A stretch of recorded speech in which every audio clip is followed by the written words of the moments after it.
Assalamualaikum warahmatullahi wabarakatuh. Salam sejahtera untuk kita semua. Hai teman-teman mahasiswa, kali ini kita berjumpa pada sesi ketujuh. Kita sudah belajar tentang pengenalan teori dan perkembangan sosial dan emosional pada sesi 6. Pada sesi ketujuh ini, kita akan belajar topik baru, yaitu tentang perkembangan fisik peserta didik.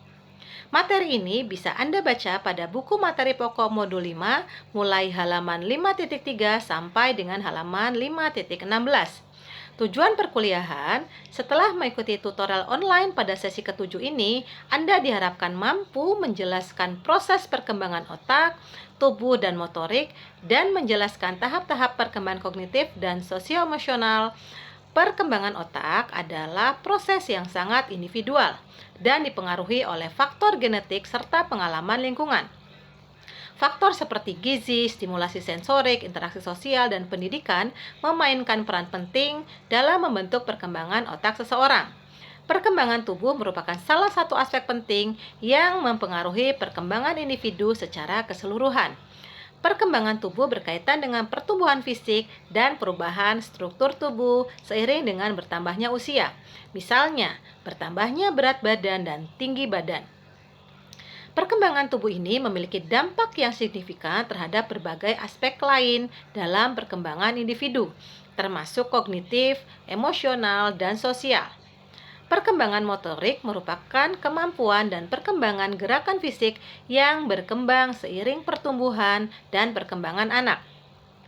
Hal ini melibatkan perkembangan keterampilan motorik kasar dan halus. Kognitif dapat diartikan sebagai tingkah laku yang mengakibatkan orang memperoleh pengetahuan atau yang dibutuhkan untuk pengetahuan. Berikut adalah 4 tahap perkembangan kognitif menurut Jean Piaget. Yang pertama, tahap sensori motor 0-2 tahun. Pada tahap ini, anak akan mengalami dunia melalui indera dan tindakan fisik. Mereka mulai mengembangkan pemahaman tentang objek tetap atau objek permanen dan belajar mengkoordinasikan gerakan fisik dengan persepsi sensorik. Munculnya konsep objek permanen merupakan pencapaian utama dalam tahap ini. Yang berikutnya, tahap praoperasional 2-7 tahun.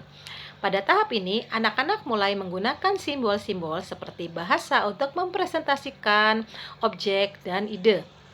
Namun, mereka masih memiliki keterbatasan dalam berpikir abstrak dan logis.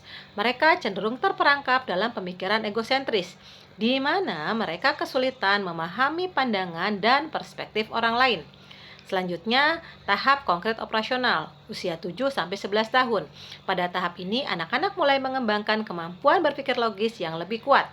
Mereka dapat memahami konsep-konsep seperti konservasi, pengertian bahwa jumlah benda tetap meskipun bentuknya berubah, dan dapat melakukan operasi mental terhadap objek-objek konkret dalam lingkungan fisik mereka. Yang terakhir, tahap operasional formal 11 tahun ke atas. Pada tahap ini, anak-anak remaja dan dewasa mampu berpikir secara abstrak dan logis. Mereka dapat mempertimbangkan berbagai kemungkinan dan konsekuensi dari berbagai situasi. Mereka juga dapat memahami konsep-konsep hipotesis dan berpikir tentang ide-ide abstrak. Tahap perkembangan sosio-emosional merupakan proses di mana individu mengembangkan keterampilan dan kemampuan dalam berinteraksi dengan orang lain, serta mengelola emosi mereka sendiri. Saya berharap tetap semangat ya. Sukses untuk kita semua. Wassalamualaikum warahmatullahi wabarakatuh.